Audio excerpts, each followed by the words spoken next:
2024年真的会有圣人横空出世吗？明朝预言家刘伯温的原话是这样说的：未来教主临下凡，不落宰相共官员，不在皇宫为太子，不在僧门与道院，将在寒门草堂内，雁南赵北把金山。也就是说这位圣人既不在庙堂之上，也不是僧道高人，那就是高手在民间的意思。那么刘伯温这个预言他到底准不准？现在我们还不得而知，但是他过往的预言确实是极其炸裂的。我讲3个故事你就知道了。公元1368年，刘伯温辅佐朱元璋建立了明朝，初定天下。朱元璋欣喜之余，也不免心下忐忑，于是就对刘伯温说：刘爱卿，以你之见，朱家的江山社稷可否持久呢？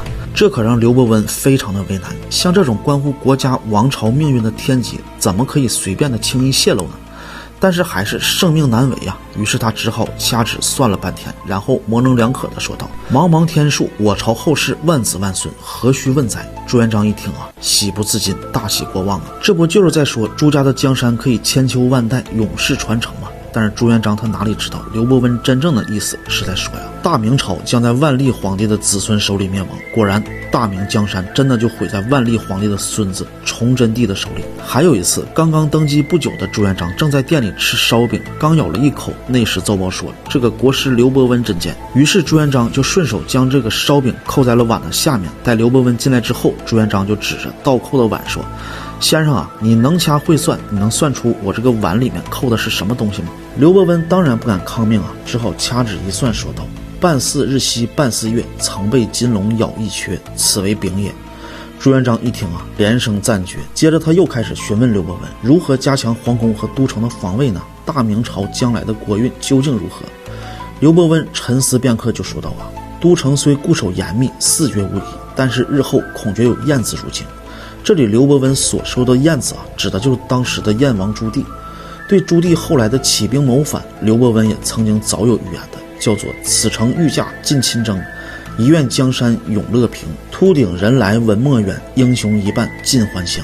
一愿江山永乐平是指朱棣当上皇帝之后将这个国号改成为永乐，而秃顶人来文墨远暗示指朱棣身边其实还有一个极其重要的谋士姚广孝，而这个姚广孝他正是以和尚的身份来协助燕王发动了宫廷政变。这还不算什么，最神奇的是他那个旧节碑文说的是在民国时期南京城外有一个古老的金陵塔，没有人知道这个塔是什么时候建的。后来蒋介石到了南京之后不知道搭错了哪根神经，竟然下令要将其拆除。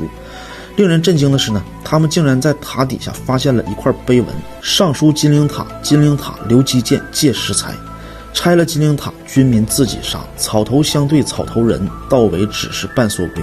洪水横流成泽国，路上行人背向西。蒋介石看到这个碑文之后当场就惊呆了。刘基，这刘基不就是刘伯温呢？要知道刘伯温可是600多年前的人物，他怎么知道600多年后要是谁去拆他的金陵塔呢？而更为神奇的是，金陵塔拆除之后，中国就真的像碑文中所说的那样，陷入了自相残杀的内战之中。就连日寇侵华，战乱不断，民不聊生，也都预测到了。到尾只是半缩龟，就是说到最后老蒋像乌龟一样退缩在台湾。这些话句句真言，事事都兑现。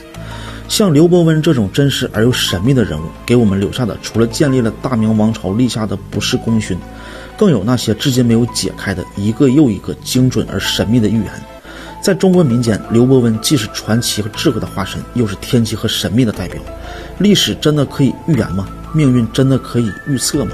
人类的未来究竟是一个早已写好的剧本，等待着我们去演绎，还是我们早已经被命运所主宰了？人类的命运究竟能不能逃脱冥冥之中的那个注定？等等等等，有太多的不解之谜等待着我们去破解。如果有想和我学剪辑，可以加入文中野混剪训练营，有海量的文案和一部手机就可以操作的剪辑方法，做自己喜欢的内容。